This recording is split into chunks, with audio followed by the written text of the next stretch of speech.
You got to make sure you get the fill line properly, right? Because obviously proper fill line. When you put the turkey in, the oil is going to come up. So you don't want that oil too high, but you want enough that it's going to cover the bird.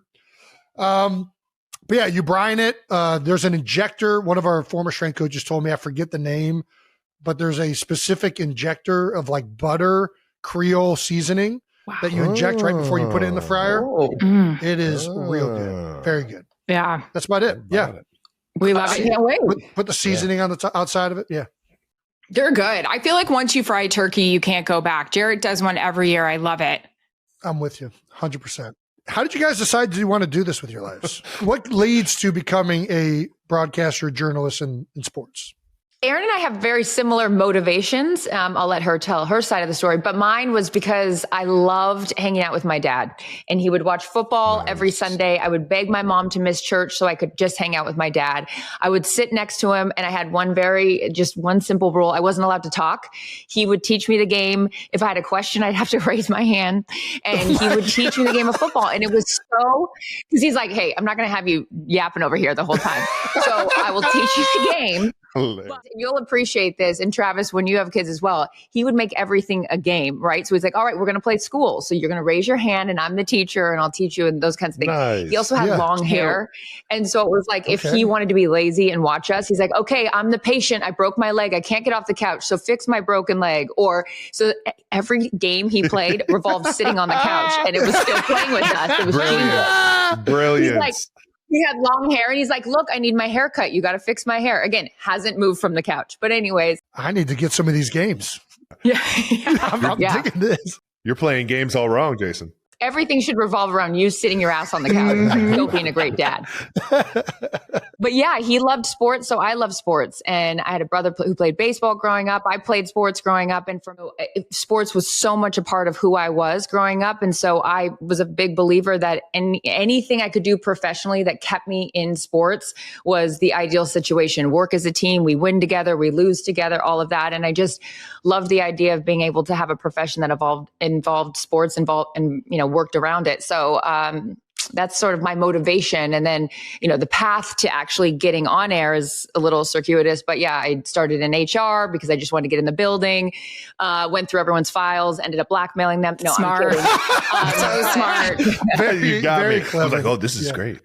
I have this on you. Let me do. Yeah. Who have you been hanging out with? I got in the building through HR and ended up in production and then, different things from there. But no, I just have always loved sports. So that's sort of my quick 20-second background. It was awesome. I love it. Mine's my dad. He's from New England, big, Celtics, Red Sox. He grew up liking the Packers because he always said the Patriots were so bad that they were blacked out in Massachusetts. That's how bad they were. Oh, no. So I grew up my dad's a great storyteller. He was on television forever and explained it to me very much not like Chris's dad. I wasn't, taking care of him. No, I'm joking. But he would just make these people sound like my friends. And unfortunately, I grew up thinking that they were. I was obsessed with the Celtics. I wanted the Red Sox to win a World Series so bad for my father. I loved sitting back and watching Brett Favre, do his thing with my dad. And then there was never another option. Well, actually, it was like, I want to be a sports broadcaster or I'm going to be a marine biologist, which, whoa. Wow. Okay. Wildly different. Okay. Sure. So, let's be honest. We all know how smart I am. I don't think that would have worked out, but I love it so much. I went to the University of Florida. I told my dad because, if you have a good football team, college football team, the ESPNs, the CBSs, they'll be there. I just wanted really fun Saturdays.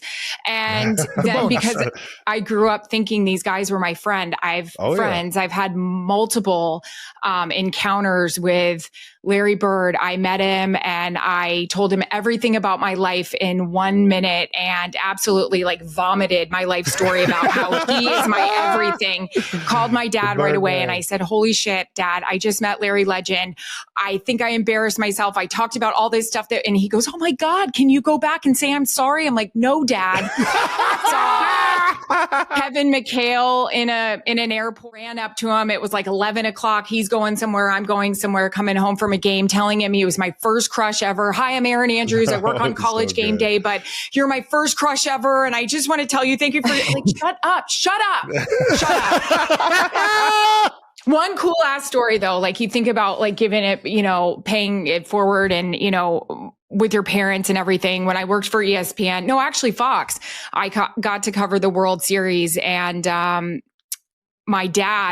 took my dad to Fenway. It was actually right after, the marathon and everything and how dramatic that was. But I sprayed all of us. Of course you did. Papa! And grabbed my dad and started swinging him around like a rag doll. My gosh. And my dad was just like, this is fucking awesome. It was just so cool. This is so cool. Oh, those stories are the best. We both have our motivation and inspiration to be in sports broadcasting was our dads. And I think to be able to have those moments with them, like you had that at the World Series. I got to bring my dad to the 2019 Masters, front row, amen corner, top of the leaderboard, starts falling off. Tiger's inching his way up. And I'm like, we might be able to see this.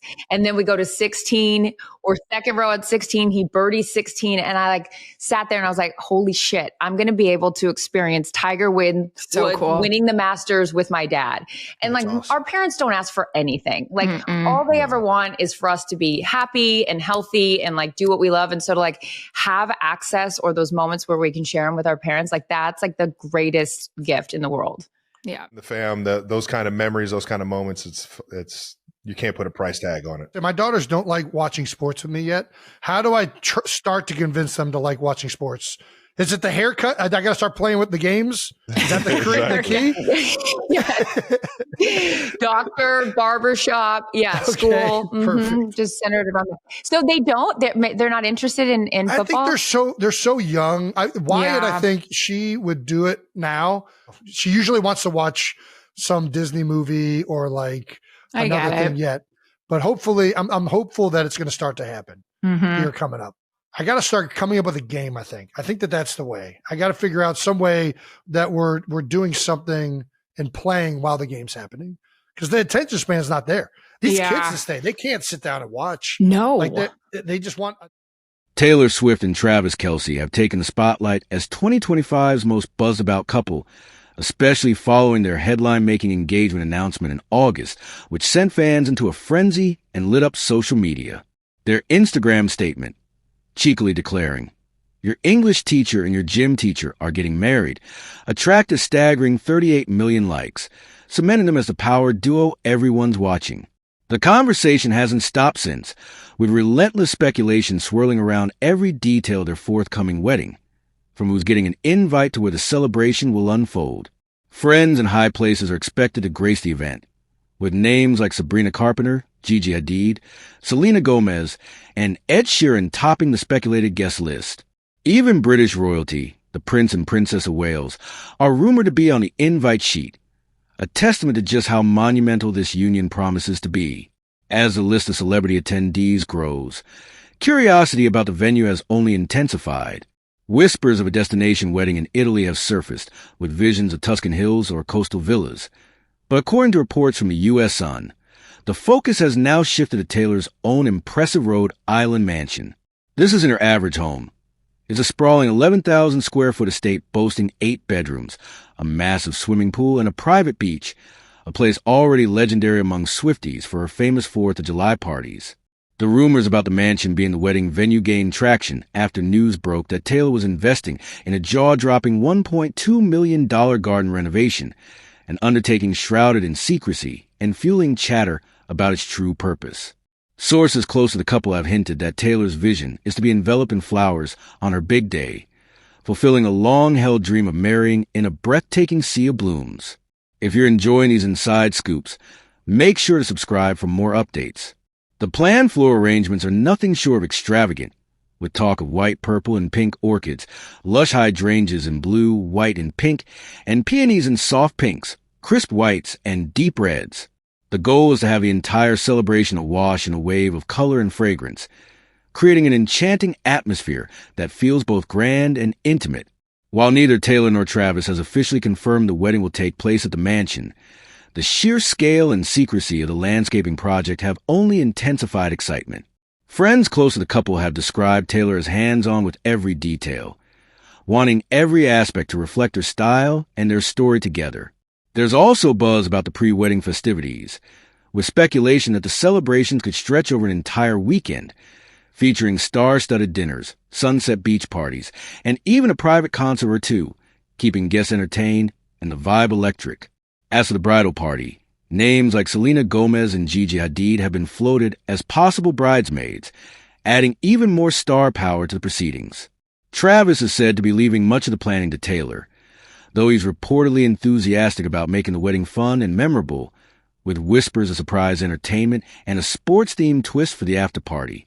The couple has been spotted touring luxury catering options, sampling everything from gourmet seafood to classic American comfort food, ensuring there's something for everyone.